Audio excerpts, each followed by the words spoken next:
The fluorescent lights of the Riverside Community Center buzzed overhead like angry wasps as I stood frozen in the doorway, watching my son David's face contort with disgust. The graduation party for my grandson Tyler was in full swing around us, but everything had gone silent except for the sound of my heart breaking in real time. David's words hung in the air like poison gas, and I could feel every single person in that room turning to stare at me. Margaret Foster, 65 years old and apparently so repulsive that my own flesh and blood couldn't bear to have me near his children. Before we jump back in, tell us where you're tuning in from, and if this story touches you, make sure you're subscribed, because tomorrow, I've saved something extra special for you. Mom, you smell terrible, he'd said, not even bothering to lower his voice. I can't have you around Tyler and Sophie when you're like this. It's embarrassing. The way he said embarrassing made it clear he wasn't talking about my appearance, he was talking about me as a person, as if I'd become some sort of burden he had to manage rather than the woman who'd raised him, sacrificed for him, and loved him unconditionally for 42 years.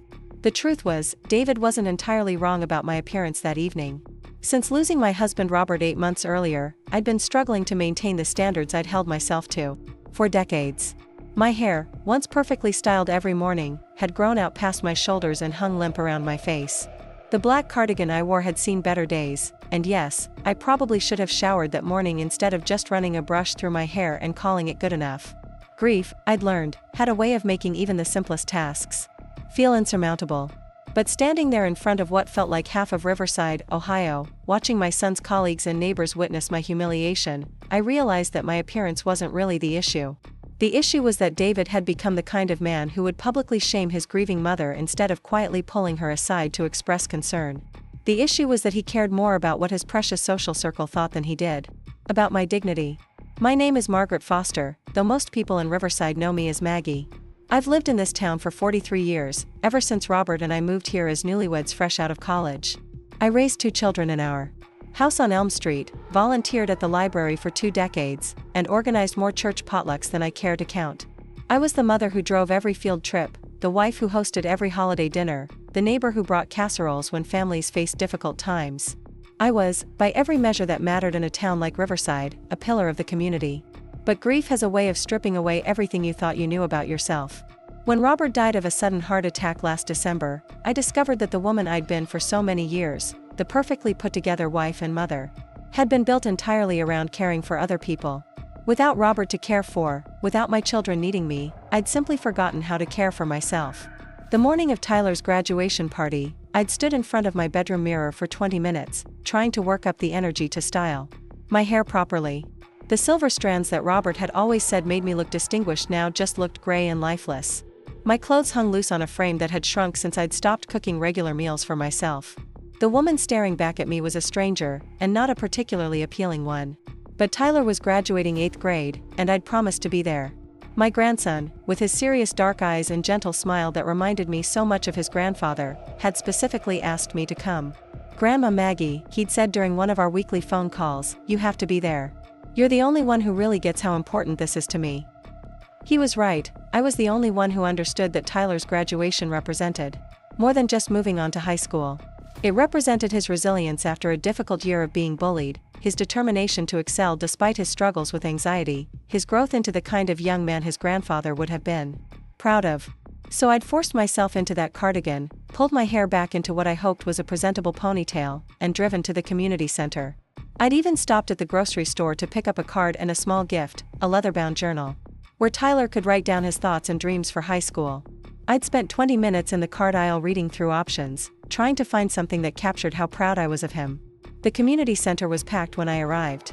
David had invited what seemed like half the town, his colleagues from Henderson and Associates marketing firm, neighbors from his upscale Willowbrook Estates subdivision, other parents from Tyler and Sophie's schools, and various members of the social circle he'd been cultivating since his wife Michelle started pushing him toward a run for city council. This wasn't just a graduation party, it was a networking event disguised as a family celebration. I should have recognized the signs immediately. The way David's smile faltered when he saw me walk in. The quick glance he exchanged with Michelle, whose perfectly styled blonde hair and designer dress made her look like she'd stepped out of a magazine. The way he maneuvered himself between me and the group of well-dressed adults clustered near the refreshment table, as if he could somehow hide me from view. "Mom," he'd said, his voice tight with what I initially mistook for stress about hosting. Such a large gathering. I didn't think you were coming. Of course I'm coming, I'd replied, genuinely confused. Tyler specifically asked me to be here. This is a big day for him.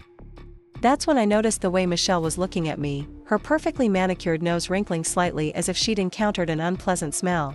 That's when I saw David's business partner, Ken Matthews, glance in my direction and whisper something to his wife that made her cover her mouth with her hand.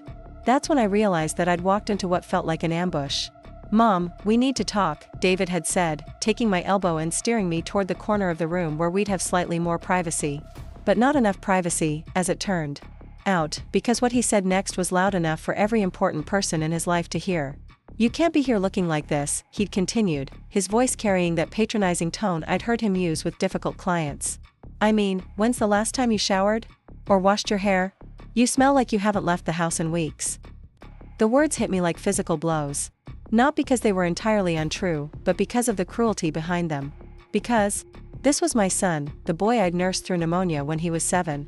The teenager I'd driven to guitar lessons and soccer practice and debate tournaments. The young man I'd helped through his divorce from his first wife. The father I'd supported when Tyler was born premature and spent his first month in the NICU. "David," I'd started to say, but he'd cut me off. "No, Mom, I'm serious. This is important to me. These people are important to my career, to my future in this town. I can't have you here representing our family when you clearly can't take care of yourself." Representing our family. As if I were some sort of embarrassing appendage rather than the woman who'd created this family in the first place. As if my presence somehow diminished his standing rather than adding to it the love and support of a mother who'd sacrificed everything for her children's happiness. The conversation that followed was a blur of humiliation and hurt. David suggesting, in front of his entire social circle, that I might benefit from professional help. Michelle chiming in with false concern about my mental health while making it clear that she'd been complaining to David about my appearance for weeks. Ken Matthews actually laughing, when David made a joke about needing to air out the room after I left. But the moment that broke me completely was when Tyler appeared at my side, having overheard enough of the conversation to understand what was happening. My sweet, sensitive grandson looked up at me with tears in his eyes and said, "Grandma Maggie, don't listen to them. You smell like Grandpa's aftershave, and that's my favorite smell in the whole world." He was right, of course. I'd been wearing Robert's cologne since he died, spraying it on my wrists every morning because it made me feel like he was still with me somehow. To Tyler, who'd spent countless hours cuddled up with his grandfather, reading books and playing chess, that scent represented love and safety and comfort. To David, it represented everything that was wrong with me, my inability to let go, my failure to move on, my refusal to become the person he needed me to be for his political ambitions. That's when David made his final, unforgivable statement. "Tyler, go find your sister," he'd said, not even looking at his son. "Grandma Maggie won't be visiting anymore until she learns how to take better care of herself." The silence that followed was deafening. Every conversation in the room seemed to pause as people processed what they'd just witnessed. I stood there, a 65-year-old woman being publicly dismissed by her own son, feeling smaller and more humiliated than I had since I was a child. But as I looked around the room at all those faces, some shocked, some sympathetic, some clearly entertained by the drama, something shifted inside me. I realized that David hadn't just insulted my appearance or my hygiene. He'd revealed exactly what kind of man he'd become. He'd shown everyone in that room that he was the type of person who would publicly humiliate his grieving mother to protect his own image. He demonstrated that his political ambitions and social standing mattered more to him than basic human decency. And in that moment of clarity, I made a decision that would change both our lives forever. I walked over to Tyler, who was still standing there with tears streaming down his face, and I hugged him tightly. "I love you, sweetheart," I whispered in his ear. "And I love your sister too. Don't you ever forget that." Then I straightened up, looked directly at David, and said in a voice that carried clearly through the silent room, "You're right, son. I do need to take better care of myself. Starting with the people I allow in my life." I walked out of that community center with my head held high, but inside, I was planning. Because David had made one crucial mistake in his public humiliation of me. He'd assumed that his grieving, disheveled mother was powerless. He'd forgotten that the woman he'd just dismissed had been managing the family's finances for decades while he was building his career. He'd overlooked the fact that I knew every detail of his business dealings, his political aspirations, and his carefully constructed public image. Most importantly, he'd failed to consider that the mother he'd just thrown away was the same woman who'd taught him everything he knew about determination, strategy, and the importance of consequences for poor choices. As I drove home to my empty house on Elm Street, I found myself thinking about something Robert used to say when the children misbehaved. Actions have consequences, Maggie, he'd tell me when I wanted to go easy on them. If we don't teach them that now, the world will teach them later, and the world won't be nearly as kind about it. David was about to learn that lesson the hard way. And this time, I wouldn't be there to soften the blow. The house felt different when I walked through the front door that evening. Not empty, exactly, but full of possibility. I made myself a cup of tea and sat down at the kitchen table where Robert and I had shared thousands of meals, where we'd helped David and his sister Jennifer with their homework, where we'd planned vacations and discussed dreams and worked through the challenges that every marriage faces. For the first time since Robert's death, I didn't feel overwhelmed by the silence. Instead, I felt focused, purposeful, ready to reclaim not just my dignity, but my power. Because David had made another crucial error in his calculations. He'd assumed that his success, his reputation, and his future were secure.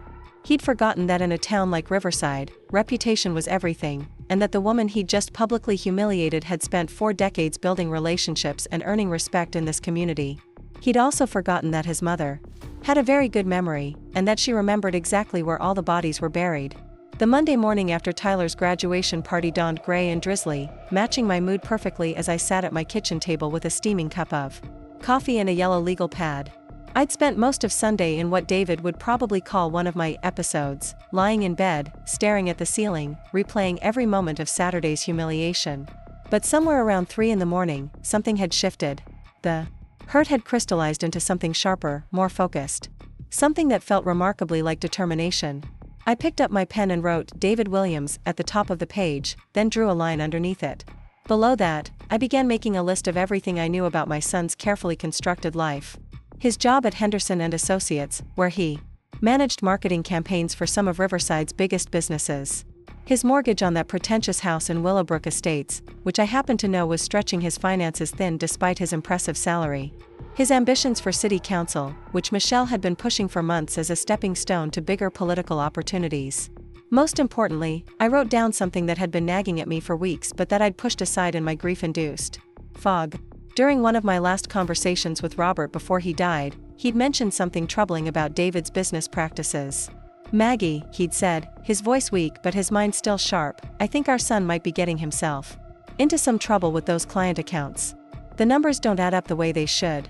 At the time, I dismissed Robert's concerns as the paranoid thoughts of a man facing his own mortality.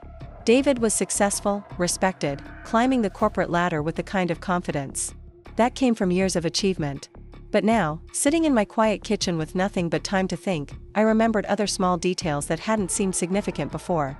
The way David had been vague about his recent promotion.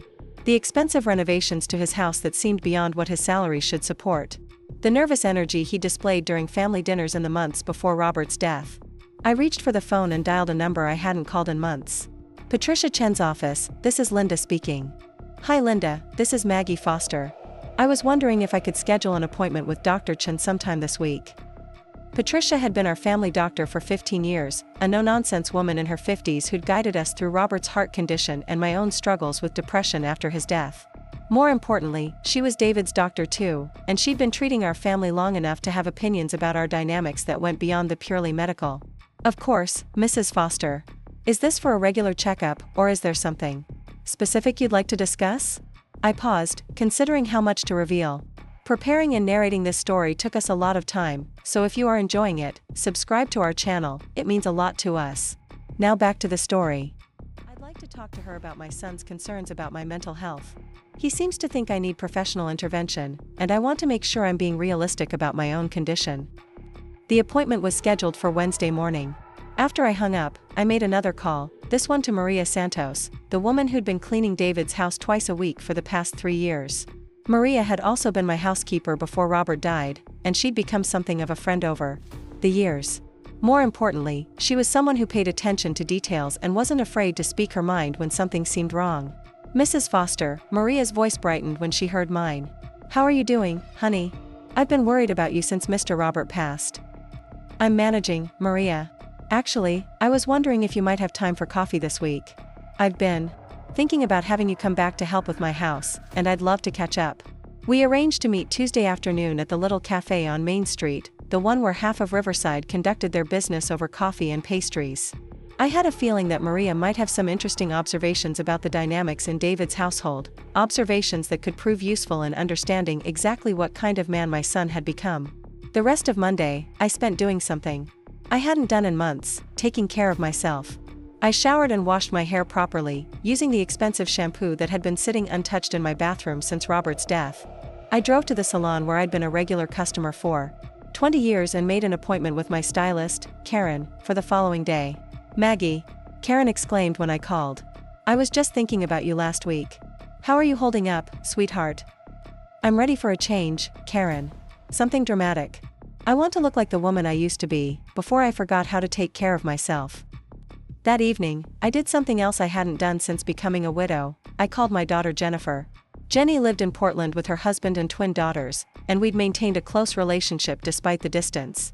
Unlike David, she'd been genuinely supportive during my grieving process, calling regularly and visiting when she could get away from her job as a graphic designer. "Mom," Jennifer's voice was warm with surprise. "I was just thinking about calling you. How did Tyler's graduation go? David sent me some pictures, but you weren't in any of them." I took a deep breath and told her everything. The whole humiliating scene at the community center, David's cruel words, the way he dismissed me in front of his entire social circle. I even told her about my realization that I'd been letting myself go since Robert died, and how David had chosen the cruelest possible way to address his concerns. "That bastard," Jennifer said when I finished, her voice shaking with anger. "Mom, I am so sorry. I knew David had become kind of a snob since he started running with that Willowbrook crowd, but I had no idea he'd treat you like that." "Did you know he was planning to run for city council?" I asked. "He mentioned it the last time we talked." "Why?" "I'm just trying to understand what's driving this behavior. He seems so concerned with appearances lately, so focused on what other people think." "Mom, you know I love my brother, but David has always been more concerned with status than substance. Even when we were kids, he cared more about being popular than being kind. I just thought he'd outgrown it." After we hung up, I sat in Robert's recliner and thought about the conversation. Jennifer was right about David's character, but there was something else going on here. The David who'd humiliated me on Saturday wasn't just concerned with appearances, he was desperate. There was a frantic quality to his behavior that suggested he was under pressure I didn't fully understand yet. Tuesday morning, I drove to Karen's salon feeling more determined than I had in months. "I want something completely different," I told her as she ran her fingers through my limp, gray hair. "Something that says I'm done being invisible." 2 hours later, I walked out of the salon with a sleek silver bob that took 10 years off my appearance and made my blue eyes look brighter than they had since Robert's death. I'd also had my eyebrows shaped and had splurged on a professional makeup application that reminded me what I could look like when I made an effort. My next stop was the department store at the mall, where I spent more money on clothing than I had in the past year combined. Not expensive designer pieces like Michelle favored, but well-tailored clothes that fit my body properly and made me feel confident. A navy blazer that brought out my eyes. Dark jeans that didn't hang loose on my shrinking frame. A few blouses in colors that complemented my new haircut. By the time I met Maria at the cafe that afternoon, I looked like a different woman. More importantly, I felt like a different woman. The grieving widow who'd shuffled into Tyler's graduation party was gone, replaced by someone who remembered what it felt like to command respect. "Mrs. Foster." Maria's eyes widened when she saw me. "You look absolutely beautiful. Like you used to look when Mr. Robert was alive." We ordered coffee and settled into a corner booth where we could talk privately. Maria was in her early 50s, a divorced mother of 3 who'd been supporting her family through cleaning houses for the past decade. She was also one of the most observant people I'd ever met, someone who noticed everything from family dynamics to financial stress to relationship problems. "Maria, I need to ask you something, and I need you to be completely honest with me," I said once we'd caught up on family news. "What's your impression of David and Michelle's marriage? How are they doing, really?" Maria stirred her coffee thoughtfully, clearly weighing how much to reveal. "Mrs. Foster, you know I don't like to gossip about my clients." "This isn't gossip, Maria. This is me trying to understand my son after he publicly humiliated me in front of half the town. I need to know what's really going on in his life." She nodded slowly. "Okay. But this stays between us, yes?" I agreed, and Maria began to paint a picture of David's household that was very different from the perfect family image he projected publicly. Michelle was increasingly anxious about money, despite David's apparent success at work. She'd been pushing him harder and harder about the city council run, but she was also worried about the financial commitment that political campaigns required. She argues with him a lot about spending, Maria said quietly. Not loud fights, but those cold, angry conversations that are worse than shouting. She thinks he's being too risky with their investments, taking too many chances. And she's worried about the house payment. What kind of chances? I asked. I don't know the details, Mrs. Foster, but I hear phone calls sometimes when I'm cleaning. Calls where Mr. David sounds very stressed, very worried. He talks about moving money around, about covering shortfalls. And there are papers on his desk sometimes, financial papers that he's very careful to put away when anyone comes near. The picture Maria was painting confirmed Robert's suspicions. David was in some kind of financial trouble, which would explain his desperation to maintain appearances and his increasing concern about his public image. A man running for city council couldn't afford to have questions raised about his business practices, especially in a town like Riverside where everyone knew everyone else's business. There's something else, Maria said, lowering her voice even further. Mrs. Michelle, she's been talking to lawyers. Lawyers? What kind of lawyers? Divorce lawyers. I saw papers on her nightstand last week when I was changing the sheets. Information about child custody and property division.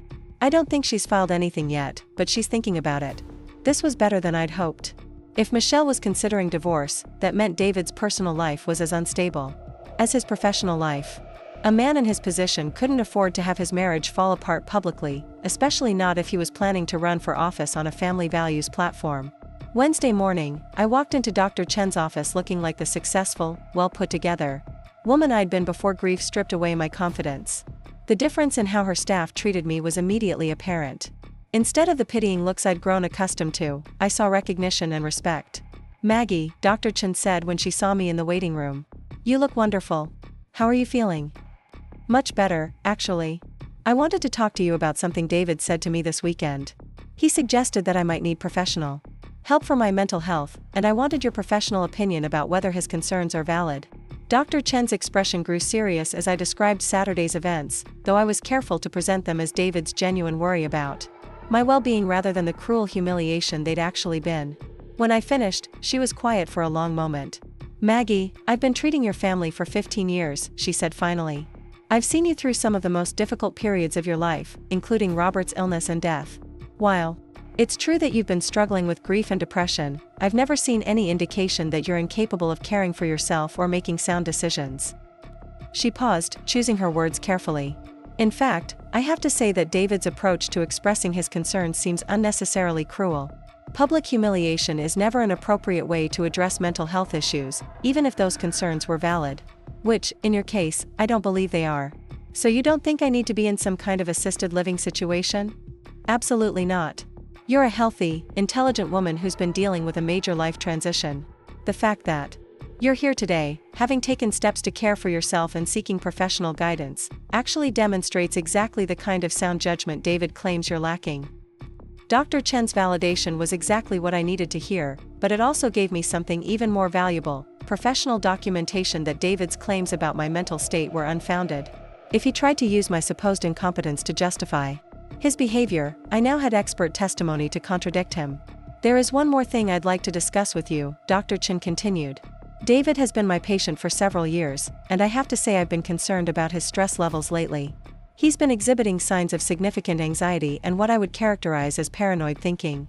He's also been asking for medications that I don't feel are appropriate for his condition. What kind of medications? Sleep aids, anti-anxiety medications, things that suggest he's under considerable psychological pressure. David was about to discover that the mother he'd written off as a weak, mentally unstable burden was actually the most dangerous adversary he'd ever faced. And unlike his business competitors or political rivals, I knew all his secrets, all his vulnerabilities, all the carefully hidden truths that could destroy the image he'd worked so hard to create. He'd taught me a valuable lesson on Saturday: sometimes the people we love most are capable of inflicting the deepest wounds. Now it was time for me to teach him a lesson in return: actions have consequences, and some betrayals can never be forgiven. Monday morning arrived with the kind of crisp autumn air that made everything feel possible. I stood at my kitchen window, watching the maple tree in my backyard shed its golden leaves, and felt a sense of clarity I hadn't experienced since Robert's death. The weekend had been productive in ways that would have seemed impossible just a week ago. I'd spent Saturday organizing financial documents that I hadn't looked at in months, and Sunday reviewing phone records and email exchanges that painted an increasingly disturbing picture of my son's business dealings. The manila folder on my kitchen table contained copies of investment statements, bank records, and correspondence that Robert had kept meticulously organized in his home office. My late husband had been an accountant for 40 years before retiring, and his attention to detail had been legendary among his clients. More importantly, he'd insisted on maintaining copies of every financial transaction involving our family, including the investment account David had been managing for us since 2019. What I discovered in those records would have broken Robert's heart. David hadn't just been taking liberties with client accounts at Henderson and Associates, he'd been systematically stealing from the retirement fund his own parents had entrusted to his care. Small amounts at first, probably telling himself it was temporary borrowing that he'd replace before anyone noticed. But the amounts had grown larger and more frequent over the past 18 months, coinciding exactly with his purchase of the house in Willowbrook Estates and Michelle's increasingly expensive lifestyle. The theft totaled nearly $87,000 from accounts that were supposed to secure my future as a widow. Money that Robert had worked 30 years to accumulate, gone to finance David's political ambitions and his wife's country club membership. The betrayal was so profound that I'd had to sit down when the full scope of it became clear, my hands shaking as I calculated the extent of my son's greed. But David had made a crucial error in his embezzlement scheme. He'd assumed that his grieving mother wouldn't have the mental capacity or emotional strength to review financial documents. He'd counted on my depression and isolation to provide cover for his crimes. What he hadn't anticipated was that his public humiliation would snap me out of my grief-induced fog and motivate me to take control of my own affairs again. I picked up the phone and dialed a number I'd looked up the night before. Securities and Exchange Commission, Enforcement Division, this is Agent Sarah Collins. Miss Collins, my name is Margaret Foster, and I need to report suspected securities fraud involving my son and the investment firm where he works. The conversation that followed was both easier and more difficult than I'd expected. Agent Collins was professional and thorough, asking detailed questions about the evidence I discovered and the timeline of David's alleged crimes. She seemed particularly interested when I mentioned that David was involved in managing other clients' retirement accounts and that his own lifestyle appeared to exceed his legitimate income. Mrs. Foster, based on what you're telling me, this sounds like it could be part of a larger pattern of misconduct, Agent Collins said. Would you be willing to come to our Cleveland office next week to provide a formal statement and turn over the documentation you've discovered? I agreed immediately, feeling a sense of relief that surprised me. For months, I'd been carrying the weight of suspicion about David's business practices, telling myself I was being paranoid or overly critical. Now I understood that my instincts had been correct, and that taking action wasn't vindictive but necessary to protect other families from the kind of betrayal I'd experienced. After hanging up with Agent Collins, I made my second important call of the day.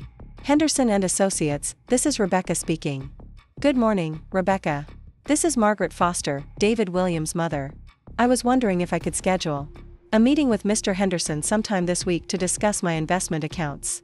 Kenneth Henderson had been David's boss for 5 years, a man I'd met several times at company social events and who'd always struck me as having genuine integrity. More importantly, he was someone who would take allegations of employee misconduct very seriously, especially if those allegations came from a longtime client who could provide documentation. Of course, Mrs. Foster. Mr. Henderson has an opening Thursday afternoon at 2 o'clock, if that works for you. Thursday felt perfect. It would give me time to prepare my presentation and organize the evidence in a way that would be impossible for Kenneth to dismiss or minimize. It would also give me time to implement the second phase of my strategy, which involved addressing David's political ambitions. I drove to City Hall that afternoon, ostensibly to pick up information about local election procedures. In reality, I wanted to have a conversation with Carol Martinez, the longtime city clerk who'd been managing Riverside's political processes for 20 years. Carol had been a friend since our children were in elementary school together, and she was someone who understood the importance of candidate integrity in local politics. Maggie. Carol's face brightened when she saw me enter the clerk's office. You look absolutely wonderful. I heard about the terrible scene at Tyler's graduation party, and I've been meaning to call you. The fact that Carol had already heard about Saturday's events confirmed what I'd suspected. David's public humiliation of me had damaged his reputation more than he realized. In a town like Riverside, where everyone knew everyone else's business, political candidates couldn't afford to be seen as cruel to their own family members. Thank you, Carol. Actually, I wanted to talk to you about David's plans to run for city council. I have some concerns about his candidacy that I think you should be aware of. We moved to Carol's private office, where I explained that I'd discovered some irregularities in David's handling of family financial matters and that I was concerned about his fitness for public office. I was careful not to make specific accusations that I couldn't prove, but I made it clear that David was under investigation for potential financial misconduct. "Maggie, I appreciate you bringing this to my attention," Carol said when I finished. "The filing deadline for council candidates isn't until next month, so David hasn't officially declared yet. But if there are questions about his business practices, that's definitely something the voters should know about before they make their decision. I'm not trying to sabotage my son's career, Carol. But I believe public service requires a level of integrity that I'm not sure David possesses anymore." Carol nodded gravely. "I understand completely.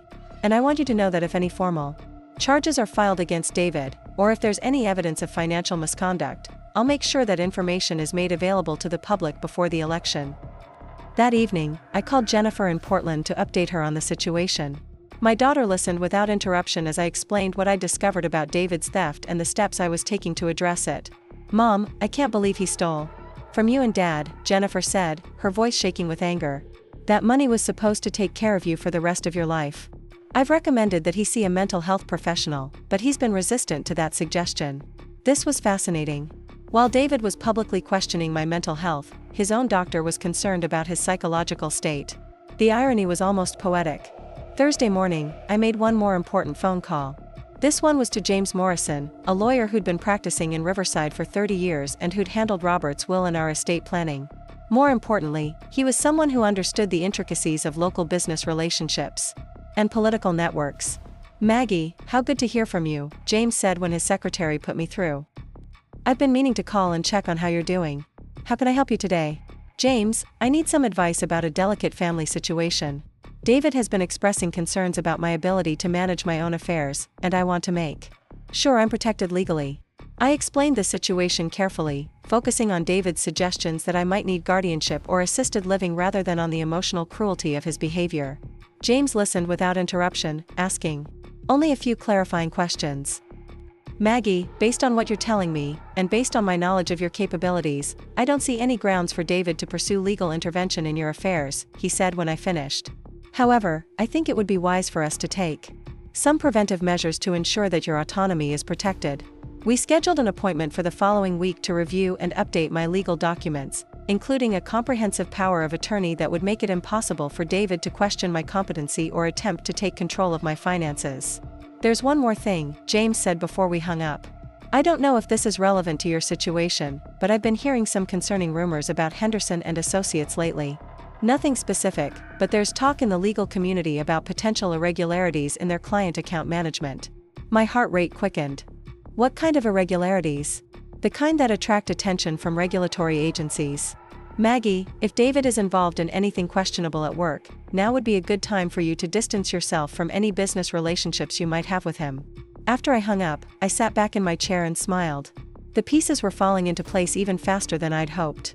David wasn't just a cruel son who'd humiliated his grieving mother, he was a man whose carefully constructed life was built on increasingly shaky foundations. His marriage was in trouble, his business practices were questionable, and his mental state was deteriorating under the pressure of maintaining his facade. All I had to do was give those foundations a gentle push, and David's entire world would come crashing down around him. And the beauty of it was that I wouldn't have to do anything dishonest or illegal. I would simply have to make sure that the right people knew the truth about who David Williams really was. Friday afternoon, I drove to Tyler's school to pick him up, something I'd done countless times before Robert's death but hadn't managed since. I'd called ahead to make sure it was still okay with David and Michelle, presenting it as a grandmother wanting to spend time with her grandson after missing so much of his life during her grieving period. Tyler's face lit up when he saw me waiting by the school entrance. "Grandma Maggie, you look so pretty. I like your new haircut." "Thank you, sweetheart. I thought maybe we could get ice cream and have a little chat, just the two of us." As we sat in the local ice cream parlor, Tyler told me about school, his friends, his plans for high school. But eventually, the conversation turned to Saturday's events. "Grandma Maggie, I'm really sorry about what Dad said to you at my party," Tyler said, his voice quiet and serious. "It wasn't nice, and it made me feel really bad." "Thank you for saying that, Tyler. It means more to me than you know." "Dad's been really stressed lately," Tyler continued. He gets mad about everything, and Mom cries a lot when she thinks Sophie and I can't hear her. I think they're having problems. What kind of problems, sweetheart? Money problems, I think. And Dad's been working really late and making lots of phone calls that he doesn't want us to hear. Sometimes I hear him and Mom fighting about it after we go to bed. Tyler's innocent observations confirmed everything Maria and Dr. Chen had told me. David's life was unraveling, and his attack on me had been the desperate act of a man looking for someone to blame for his problems. Tyler, I want you to know that no matter what happens between your father and me, I love you and Sophie very much. You two are the most important things in my world. Are you not going to be able to visit us anymore? He asked, and my heart broke at the sadness in his voice. I don't know yet, sweetheart. But I want you to remember that sometimes adults have to make difficult decisions to protect themselves. And sometimes people we love disappoint us in ways that are hard to forgive. When I dropped Tyler off at his house, Michelle came out to the car to speak with me. She looked exhausted, her usual perfect appearance showing cracks that makeup couldn't hide. Maggie, I wanted to apologize for Saturday, she said, though her tone suggested the apology was more about maintaining appearances than genuine remorse. David was under a lot of stress, and he didn't handle the situation well. Stress can certainly make people say things they don't mean, I replied carefully. I hope whatever is causing that stress resolves itself soon. Michelle's face tightened slightly, and I saw a flash of the anxiety Maria had described. Yes, well, we're working through some challenges right now. I'm sure things will get back to normal soon. As I drove home, I reflected on how much my perspective had changed in just 5 days. The broken, humiliated woman who'd fled Tyler's graduation party was gone, replaced by someone who understood that she'd been underestimating her own power for far too long. David thought he'd disposed of a problem when he dismissed me so cruelly. Instead, he'd awakened something in me that had been dormant since Robert's death, the strategic mind that had helped me build a successful life and raise successful children. The irony was delicious. The betrayal is what hurts the most, sweetheart. The money can be recovered, but the trust is gone forever. Are you sure you want to go through with reporting him to the SEC? I mean, he's still my brother, and Tyler and Sophie are going to be devastated when this comes out. Jennifer's question forced me to confront the reality of what I was doing. Destroying David's career and reputation wouldn't just affect him, it would impact his children, who were innocent victims of their father's choices. But I'd learned something important during my years of marriage to Robert. Enabling bad behavior by protecting people from consequences only made that behavior worse. Jenny, your brother made a choice when he decided to steal from his own parents. He made another choice when he decided to humiliate me publicly instead of addressing his concerns privately. I'm not destroying his life, I'm simply making sure he faces the consequences of his own actions. I know you're right, Mom. It's just hard to watch our family fall apart like this. Our family fell apart the moment David decided that money and status were more important than love and respect. I'm just making that reality visible to everyone else. Tuesday morning brought unexpected validation of my strategy when Maria called with disturbing news from David's household. Mrs. Foster, I think you should know that Mr. David came home very upset yesterday evening, Maria said, her voice low and concerned. He was on the phone for hours, making calls that sounded very worried. And Mrs. Michelle, she was crying in the kitchen when she thought no one could see her. Did you hear anything specific about what was upsetting them? Mr. David kept saying something about damage control and managing the situation. And I heard him tell someone on the phone that his mother was causing problems for him. Mrs. Michelle said something about maybe they should consider moving away from Riverside, starting over somewhere else. The fact that David was already in crisis mode suggested that word of my activities was spreading faster than I'd anticipated. In a small town like Riverside, information traveled through unofficial networks of gossip and speculation, and David's carefully maintained reputation was beginning to crumble under scrutiny. Wednesday evening, I had dinner with Patricia Chen, not as her patient but as an old friend who wanted to discuss a delicate family situation. We met at Giuseppe's, the Italian restaurant where Robert and I had celebrated our anniversary for 20 years, and where half of Riverside's professional community conducted their social business. Patricia, I wanted to thank you for your honesty during my appointment last week, I said after we'd ordered our meals. Your professional opinion about my mental state has been very helpful in dealing with David's concerns. I'm glad I could help, Maggie. I have to say, I've been troubled by the way David has been handling his worries about you. Public humiliation is never an appropriate response to mental health concerns. I've been thinking about what you said regarding David's own stress levels and his requests for medications. Do you think his behavior toward me might be related to his own psychological issues? Patricia considered the question carefully. Without violating patient confidentiality, I can say that people under extreme stress sometimes project their own problems onto others. They may become hypercritical of family members as a way of deflecting attention from their own difficulties. That's very insightful. I've been wondering if David's criticism of my mental state might be related to whatever is causing him so much anxiety lately. It's certainly possible. I've seen it before in patients who are dealing with financial pressure or career stress. They become hyper-focused on controlling other people's behavior because they feel like their own life is spinning out of control. Our conversation was interrupted by Ken Matthews, David's business partner, who stopped by our table to say hello. Ken's wife Linda was with him, and both of them seemed surprised to see me looking so well put together and confident. "Maggie, you look fantastic," Linda said, though her tone suggested she was still processing the contrast between the woman sitting before her and the disheveled widow from Tyler's graduation party. "How are you feeling?" "Much better, thank you. I've been taking David's advice about taking better care of myself, and it's amazing how much difference a little self-care can make." Ken shifted uncomfortably, clearly remembering his role in Saturday's humiliation. "Well, that's great to hear. David's been under a lot of pressure lately with the business and his political plans. I'm sure he didn't mean to be so harsh with you." "Oh, I'm sure he meant exactly what he said," I replied pleasantly. David has always been very direct about his feelings. I appreciate honesty, even when it's difficult to hear. The couple exchanged glances and made their excuses quickly, leaving Patricia and me to finish our dinner in peace. But I was satisfied that the encounter had served its purpose. By appearing confident and reasonable while subtly confirming that David's behavior had been intentionally cruel rather than accidentally insensitive, I'd reinforced the narrative that my son was a man who lacked basic compassion for his own family. Thursday afternoon, I walked into Kenneth Henderson's office carrying a leather portfolio containing meticulously organized evidence of David's embezzlement.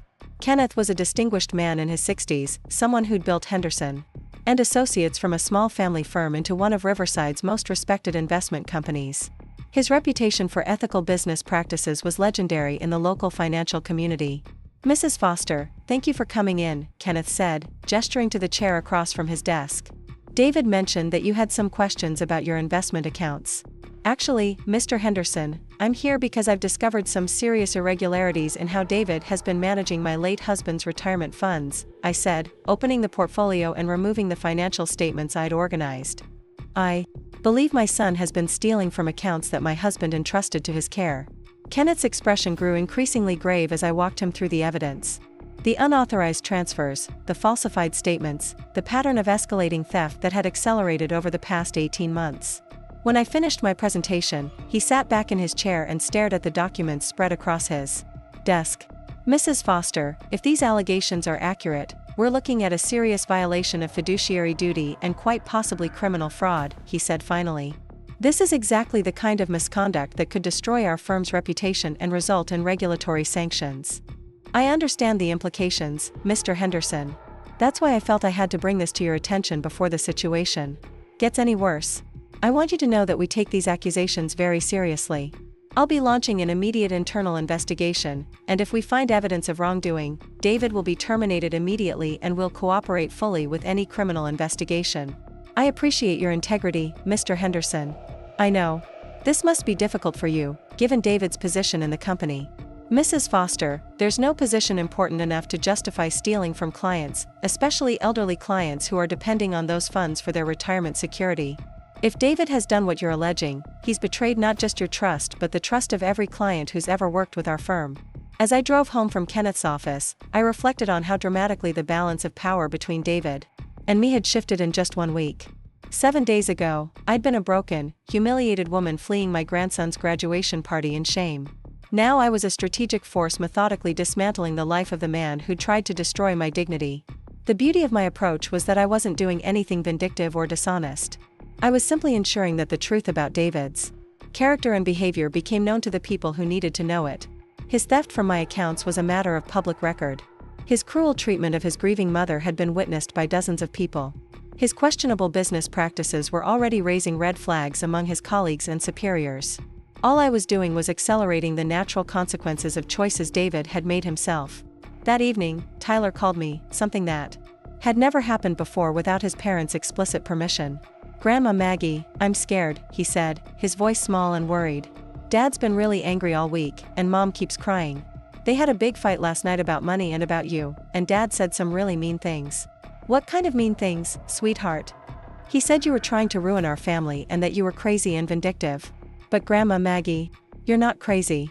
You're the nicest person I know. Tyler's call confirmed that my strategy was working faster than I'd anticipated.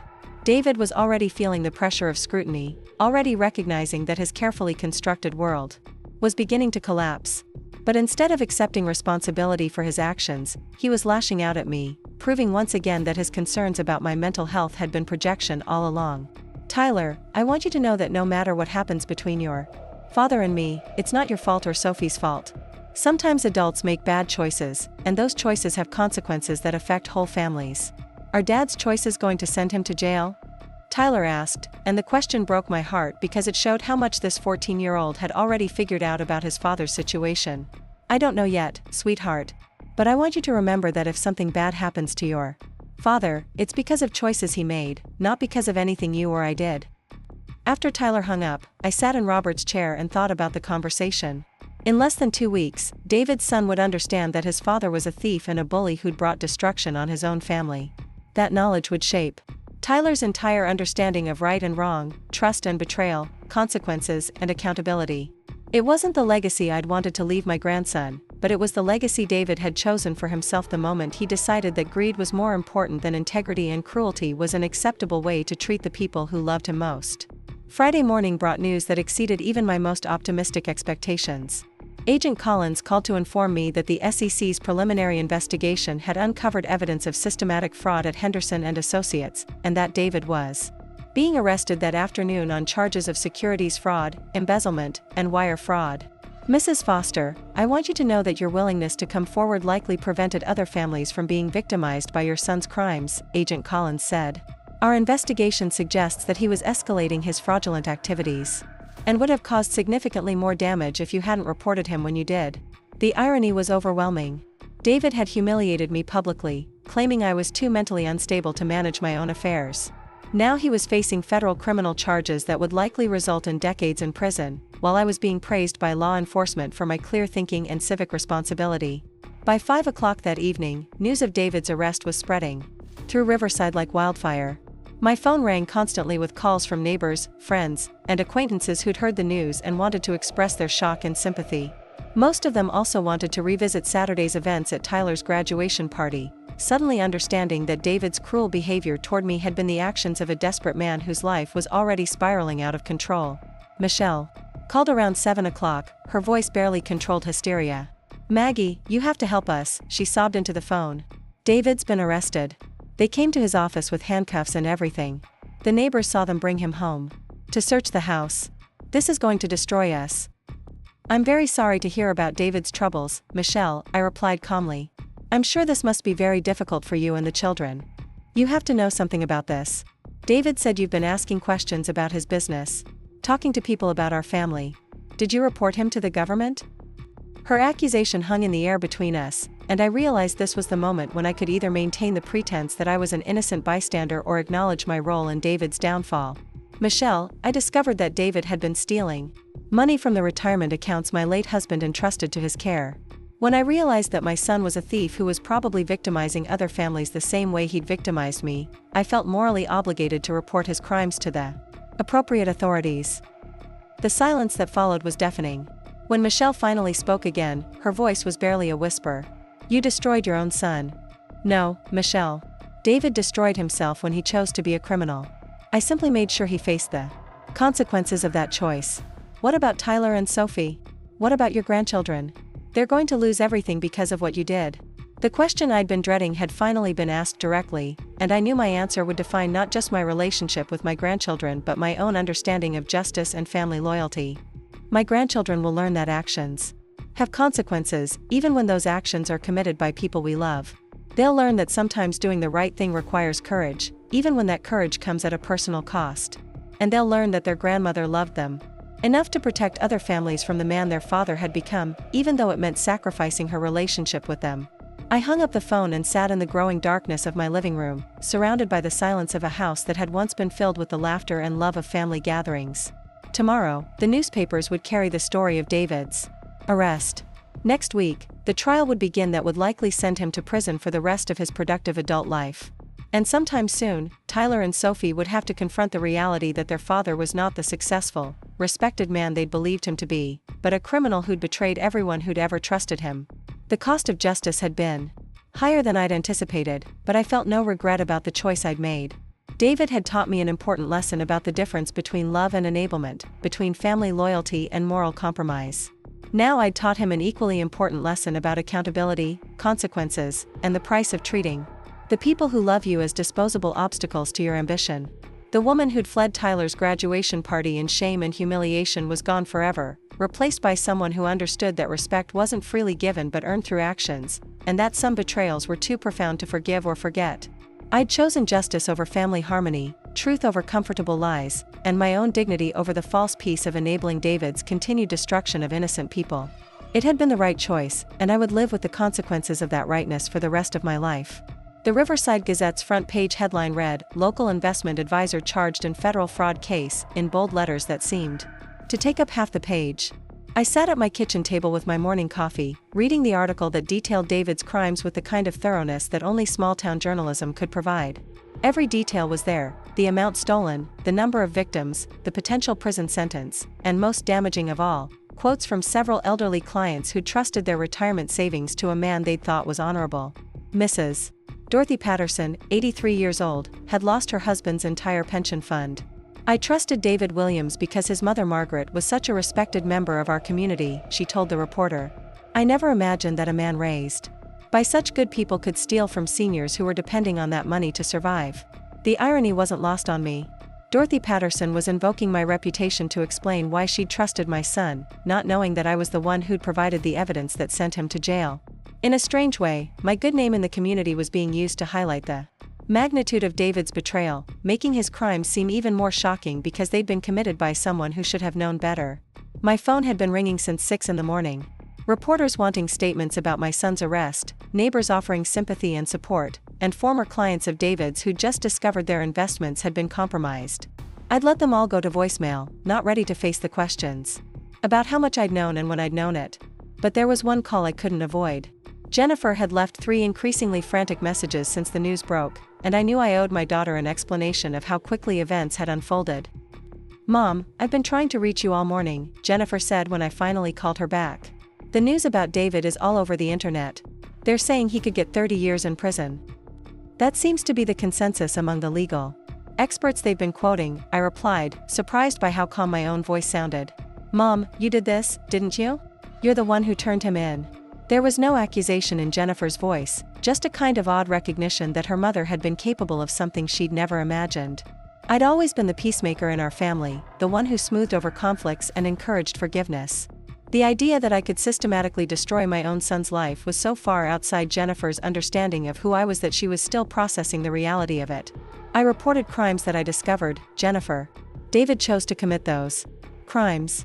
I simply chose not to enable them anymore.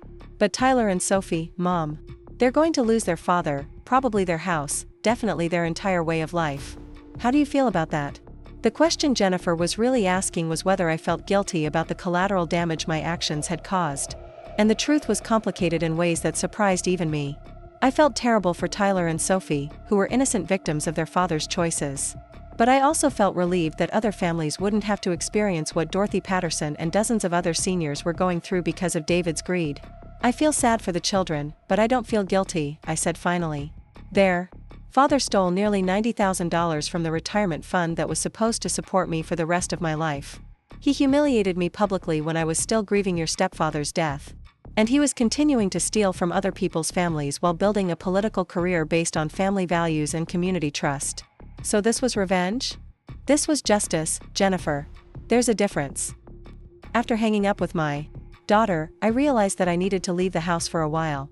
The reporters camped outside were becoming more persistent, and I wasn't ready to make any public statements about David's arrest. More importantly, I wanted to see for myself how Riverside was reacting to the news that one of its most prominent citizens was a federal criminal. I drove to the library where I'd volunteered for 20 years, partly because I needed the normalcy of a familiar routine and partly because I knew the staff there would give me honest reactions to the scandal without the filter of politeness. That would characterize most of my social interactions for the foreseeable future. Maggie. Helen Rodriguez, the head librarian, embraced me as soon as I walked through the door. Honey, I am so sorry about what you're going through. This must be absolutely devastating for you. Helen's genuine sympathy reminded me of something I'd been trying not to think about. Most people in Riverside assumed I was an innocent victim of my son's crimes rather than the person who'd exposed them. The narrative that was developing in the community painted me as a grieving widow who'd been doubly victimized, first by David's theft and then by the public shame of his arrest. It's been a difficult few days, I said, which was true enough, without being specific about the nature of the difficulty. I hope you know that nobody blames you for what David did, Helen continued. Everyone who knows you understands that you had no idea what kind of man he'd become. You raised him right, Maggie. Whatever went wrong happened after he left your house. Helen's words were meant to be comforting, but they highlighted a fundamental misunderstanding about my role in recent events. She was absolving me of responsibility for David's crimes, which I appreciated. But she was also absolving me of responsibility for his arrest, which felt dishonest in a way that made me uncomfortable. Thank you, Helen. I appreciate your support more than you know. I spent the morning in the library's reference section, researching federal sentencing guidelines for securities fraud and trying to understand what David's future actually looked like.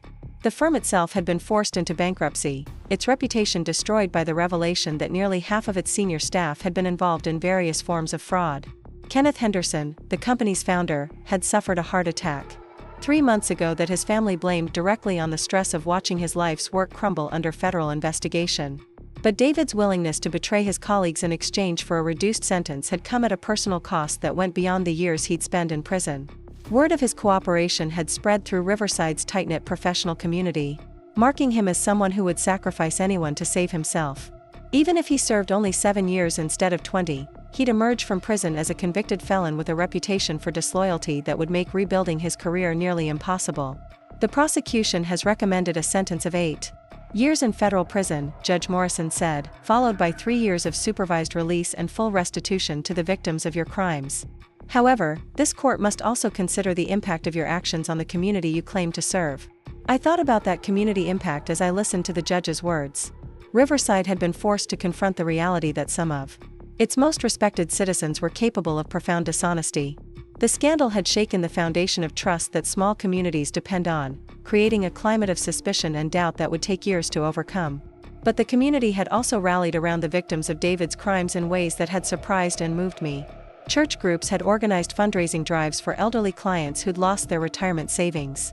Local businesses had offered employment opportunities to former Henderson and Associates employees who'd lost their jobs through no fault of their own. And the city council had passed new regulations requiring additional oversight of investment firms operating within city limits. Mr. Williams, do you have anything you'd like to say before this court imposes sentence? David stood slowly, his shackled hands clasped in front of him. When he spoke, his voice was barely audible, forcing everyone in the courtroom to lean forward to hear his words. Your Honor, I know that nothing I say can undo the harm I've caused to my victims, my family, and my community, he began, reading from a prepared statement that his lawyers had probably crafted to maximize sympathy. I take full responsibility for my actions, and I accept that I must face the consequences of my choices. The statement was perfectly crafted to show remorse and accountability, but I could hear the hollowness behind the words. David was saying what he needed to say to minimize his sentence, not expressing genuine understanding of the pain he'd caused. He'd learned to mimic the appearance of repentance without actually experiencing the emotional transformation that real repentance required. I especially want to apologize to my mother, Margaret Foster, whose retirement security I violated in the worst possible way, David continued, and I felt every person in the courtroom turn to look for me. She raised me to understand the difference between right and wrong, and I failed to live up to the values she taught me. The public apology should have felt like vindication, but instead it felt like another manipulation. David was using me as a prop in his performance of rehabilitation, invoking our relationship to demonstrate that he understood the personal nature of his betrayal. But his apology was directed at the judge and the media, not at me. He hadn't once tried to contact me directly since his arrest, hadn't written a letter or made a phone call or asked anyone to convey a message of genuine remorse. Judge Morrison listened to David's statement without visible emotion, then consulted her notes before delivering the sentence that would determine how the rest of his life unfolded. Mr. Williams, I sentence you to 9 years in federal prison, followed by 3 years of supervised release, she said, her words falling like stones in the silent courtroom. "You will be required to make full restitution to your victims, and you are permanently barred from working in the securities industry. 9 years. 1 year longer than the prosecution had recommended, reflecting Judge Morrison's assessment that David's crimes warranted additional punishment beyond what his cooperation had earned him. Tyler would be 23 when his father was released, probably graduated from college and starting his own adult life. Sophie would be 20, old enough to have formed her own opinions about the father she'd lost during her most formative years." Michelle's strangled sob cut through the courtroom silence, and I watched as her family members closed ranks around her, shielding her from the cameras and reporters who were already moving toward the exit to file their stories. The woman who'd stood silently while David humiliated me was now experiencing her own public humiliation, and I felt no satisfaction in witnessing her pain. As the courtroom emptied, I remained in my seat, watching David's lawyer speak with him one final time, before the marshals led him away to begin his sentence. He looked in my direction once, our eyes meeting across the crowded room for just a moment. I saw something in his expression that might have been regret or might have been resentment. I couldn't tell which, and realized I no longer cared. The man being led away in shackles wasn't the son I'd raised or the father my grandchildren deserved. He was a stranger who happened to share my DNA, someone whose choices had revealed a character so fundamentally different from my own values that reconciliation wasn't just unlikely but undesirable. Outside the courthouse, I encountered Agent Collins, who'd been waiting to speak with me after the sentencing. "Mrs. Foster, I wanted to thank you again for your courage in coming forward," she said, shaking my hand warmly. "Without your willingness to report David's crimes, dozens more families would have been victimized.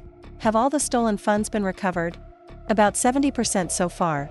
The remaining 30% was probably moved offshore or spent on lifestyle expenses that can't be recovered. But your retirement account has been fully restored, along with interest and penalties." The financial restitution was welcome, but it felt almost irrelevant compared to everything else I'd lost and gained through this experience. I'd recovered my money but lost my relationship with my grandchildren. I'd gained respect in the community, but sacrificed the illusion of family harmony that I'd maintained for decades. That evening, I received a phone call that I'd been expecting but dreading. Jennifer was calling from Portland, where she'd been following the sentencing coverage online. "Mom, 9 years seems like such a long time," Jennifer said, her voice heavy with sadness. "Tyler and Sophie are going to grow up without their father. They're going to grow up knowing that actions have consequences, even when those actions are committed by people we love," I replied. "That's not necessarily a bad thing. But don't you feel any guilt about how this turned out? About the way David's life has been destroyed?" Jennifer's question forced me to confront something I'd been avoiding for months. Did I feel guilty about David's imprisonment? Did I regret the choice I'd made to report his crimes? "I feel sad about how David's choices affected his children," I said finally. "But I don't feel guilty about ensuring that he faced accountability for those choices. And I don't regret protecting other families from the crimes he would have continued to commit." "What about Tyler and Sophie? When are you going to try to rebuild your relationship with them?" "I'm not going to try, Jennifer. Michelle has made it clear that I'm not welcome in their lives, and I'm not going to force my presence on children who've been taught to see me as the person who destroyed their family."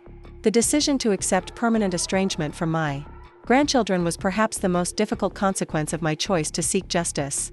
But I'd learned something important during the months since David's arrest. Relationships built on lies and enabled dysfunction weren't worth preserving, even when those relationships involved people I loved. Tyler and Sophie deserved to understand the truth about their father's character, but they also deserved to process that truth without the complication of maintaining a relationship with the person who'd exposed it. The accusation in Tyler's voice was gentle but unmistakable, and it cut deeper than any anger could have. This 14-year-old boy was asking me to explain why I'd prioritized abstract principles of justice over concrete loyalty to family. And I wasn't sure I had an answer that would satisfy either of us. "Tyler, I chose to do what I thought was right, even though I knew it would hurt our family. Sometimes adults have to make choices between protecting the people they love and protecting innocent people they don't even know. And you chose the people you don't know. I chose to prevent your father from hurting more people the way he hurt me." Tyler sat quietly for several minutes, staring at his hands while he processed what I'd told him. When he finally looked up, his eyes were filled with a sadness that no 14-year-old should have to carry. "Grandma Maggie, I still love you, and I still love Dad. But I don't understand how both of those things can be true anymore." Tyler's words broke my heart because they captured exactly the moral complexity that I'd been struggling with since David's arrest. How do you love someone who's betrayed you? How do you maintain family loyalty while demanding accountability? How do you protect innocent people without destroying the innocent people in your own family? Tyler, loving someone doesn't mean protecting them from the consequences of their choices. Sometimes love means making sure people face those consequences, so they can learn from them and become better. Is Dad going to become better in prison? The question was so direct and so heartbreaking that I couldn't give Tyler the comforting lie he probably wanted to hear. David was 42 years old, and his pattern of entitlement and dishonesty had been developing for years. Federal prison was more likely to embitter him than reform him. I don't know, sweetheart. I hope so, but I honestly don't know. Tyler stayed for another hour, and we talked about everything from his fears about starting high school without his father's support to his anger at the reporters who were making his family's private tragedy into public entertainment. When he finally left, I watched him walk down my street with his backpack slung over his shoulder, and I realized that this conversation had probably been our goodbye.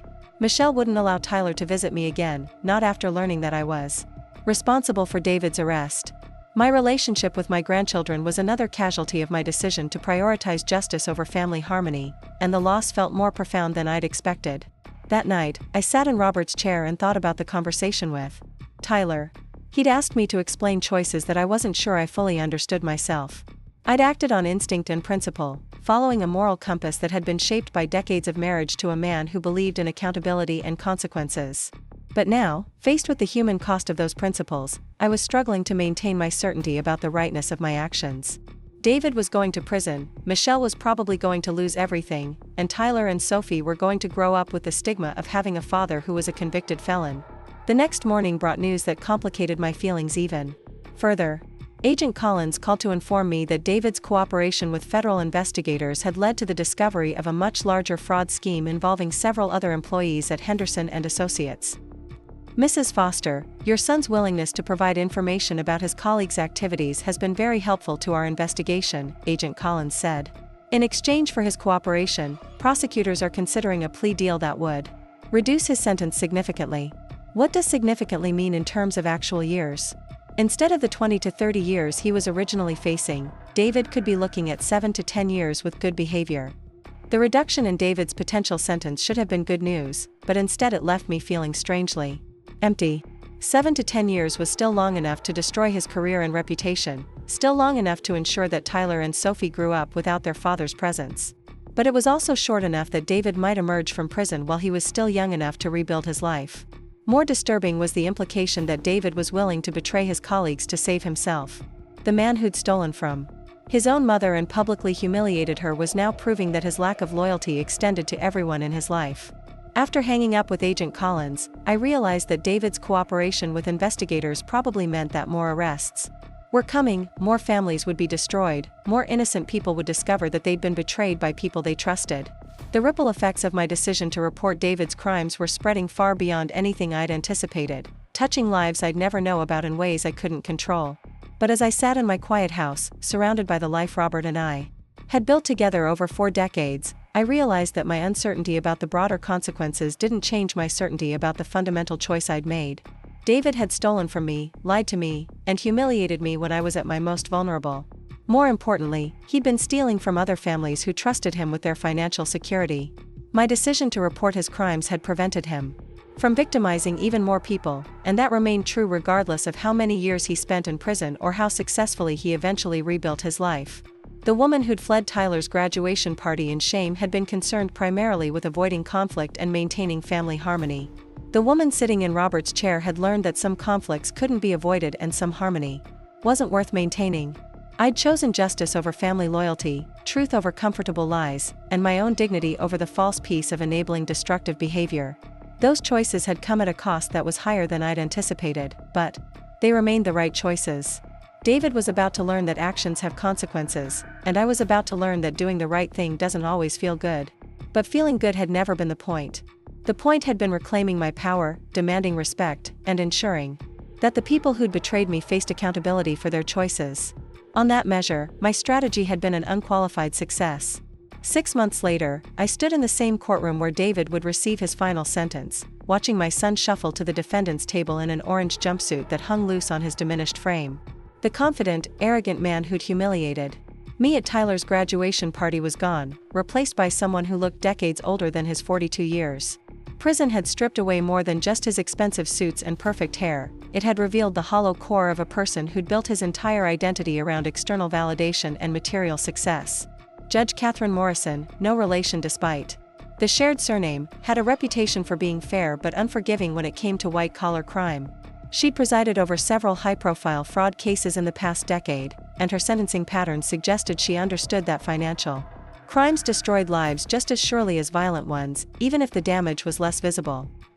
Mr. Williams, you have pleaded guilty to securities fraud, wire fraud, and theft from client accounts totaling $2.7 million, Judge Morrison said, her voice carrying clearly through the packed courtroom.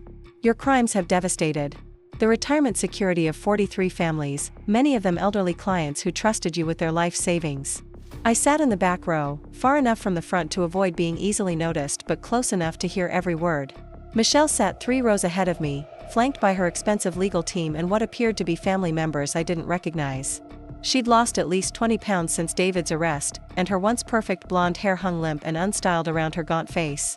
The stress of the past 6 months had aged her dramatically, transforming the polished suburban princess into a woman who looked like she'd been beaten down by circumstances beyond her control. Tyler and Sophie were not in the courtroom. Michelle had made the decision, probably on advice from her therapists, that witnessing their father's sentencing would be too traumatic for children who'd already lost everything they'd thought was secure about their world.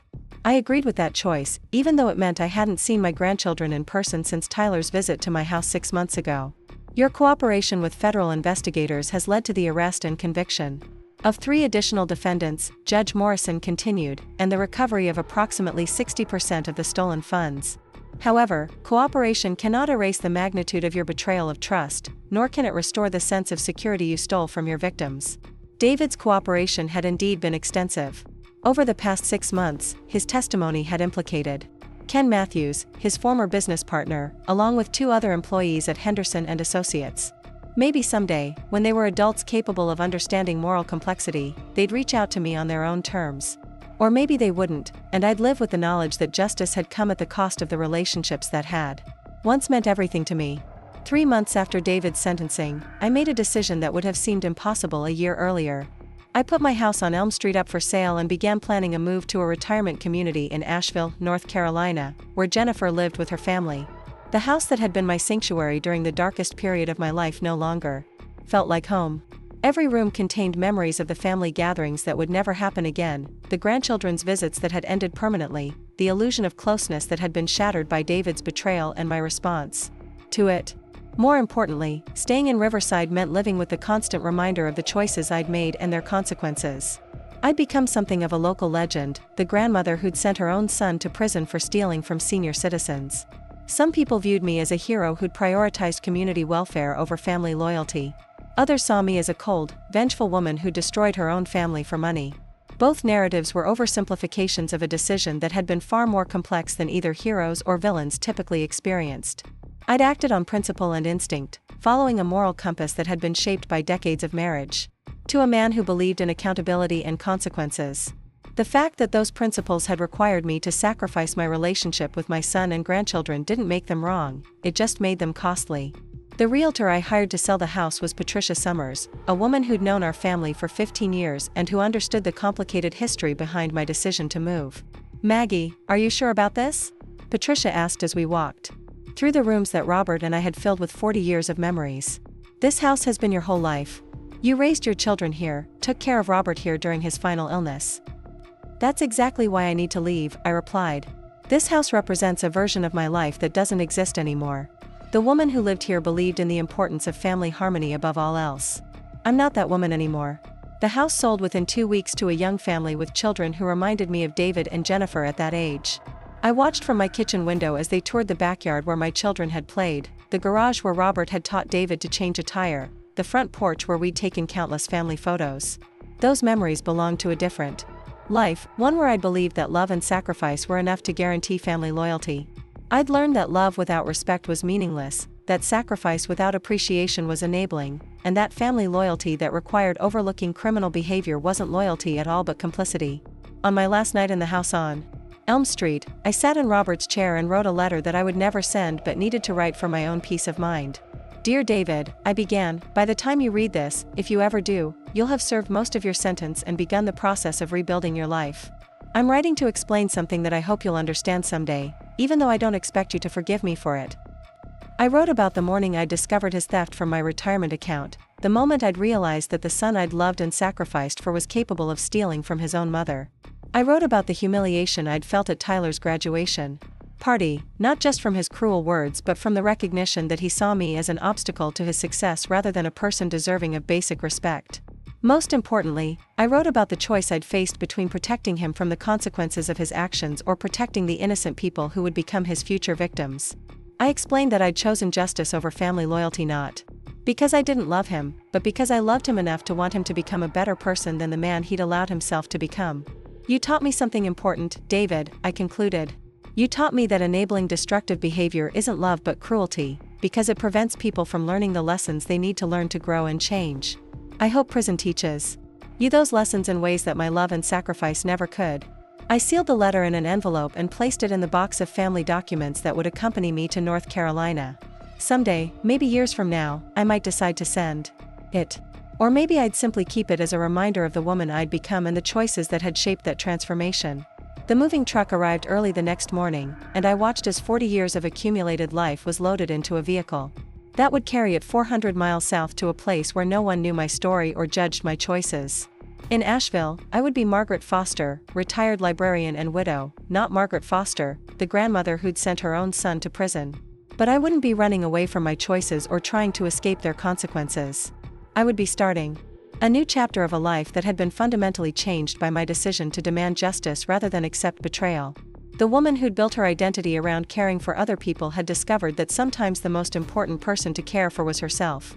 As I drove away from Riverside for the last time, I thought about Tyler and Sophie, who were probably getting ready for school in a house that was now in foreclosure. They would grow up with a complicated legacy, children of a convicted felon but also grandchildren of a woman who'd refused to enable criminal behavior even when that refusal came at enormous personal cost. Maybe someday they would understand that my choice to report their father's crimes had been an act of love, not revenge. Maybe they would recognize that I'd protected them from growing up believing that family loyalty meant overlooking dishonesty and that success justified any means of achieving it. Or maybe they would always see me as the woman who destroyed their family for money and principle. Either way, I'd given them the gift of truth, even though that gift had come wrapped in pain and loss. I'd learned that justice and family love sometimes conflict, and that choosing justice doesn't make the love disappear but transforms it into something more complex and ultimately more honest. The grandmother who'd enabled David's entitlement and dishonesty was gone, replaced by a woman who understood that real love sometimes required the courage to inflict necessary pain. David had said I smelled bad and couldn't visit his children. I'd made sure he smelled like failure for the next 9 years. But more importantly, I'd made sure that failure would teach him lessons about accountability, consequences, and the true cost of betraying the people who love you most. Some stories don't have happy endings. Some choices leave everyone damaged in ways that can't be repaired. But some choices are worth making anyway, because they preserve dignity and demand justice and refuse to accept that family love means accepting family betrayal. I'd made that choice, and I would live with its consequences for the rest of my life. But I would live with them as a woman who'd reclaimed her power, demanded respect, and chosen truth over comfortable lies. That was enough. It had to be enough. Up next, you've got 2 more standout stories right on your screen. If this one hit the mark, you won't want to pass these up. Just click and check them out. The information was sobering. With the amount of money involved and the number of victims, he was looking at a minimum of 15 years in federal prison, possibly much longer if prosecutors could prove that his crimes were part of a larger pattern of misconduct. Federal prison meant no early release for good behavior, no work release programs, no weekend passes to attend family events. If David received the maximum sentence, Tyler would be nearly 30 years old when his father was released. Sophie would be in her mid-20s, probably married with children of her own who would never know their grandfather as anything other than a convicted felon. The weight of those consequences was beginning to settle on me in ways I hadn't anticipated. When I'd been focused on gathering evidence and building my case against David, the abstract idea of justice had sustained me through any doubts about my course of action. But now, faced with the concrete reality of what justice actually meant for my family, I was struggling with emotions I hadn't expected to feel. Around noon, I decided to drive past David's house in Willowbrook Estates, telling myself I was just curious about whether the media attention had reached his neighborhood. In reality, I think I needed to see the physical manifestation of what my actions had accomplished. The scene was even more dramatic than I'd imagined. News vans lined both sides of Maple Grove Drive, their satellite dishes extending into the perfectly manicured sky like mechanical flowers. Reporters stood on the sidewalk across from David's house, speaking into cameras while gesturing toward the Tudor-style home that had been the symbol of his success. The house itself looked different than it had just a week ago. The perfectly maintained lawn was trampled from foot traffic. The flower beds that Michelle had spent thousands of dollars landscaping were littered with coffee cups and cigarette butts from the media encampment. Most telling of all, every curtain and blind was drawn tight, creating the impression of a fortress under siege. I parked half a block away and watched the spectacle for nearly an hour. Neighbors walked by in small groups, some stopping to talk to reporters and others hurrying past with their heads down. I recognized several faces from David's social circle. People who'd been at Tyler's graduation party and had witnessed my humiliation. Now they were the ones being scrutinized, asked to comment on whether they'd suspected anything about David's business practices. Around 1 o'clock, a black sedan pulled into David's driveway, and I watched as Michelle emerged from the passenger side.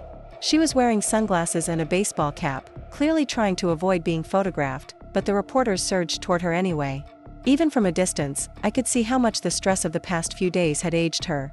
Her usual confident posture was gone, replaced by the hunched shoulders of someone trying to make herself invisible. A tall man in an expensive suit got out of the driver's side and positioned himself between Michelle and the cameras.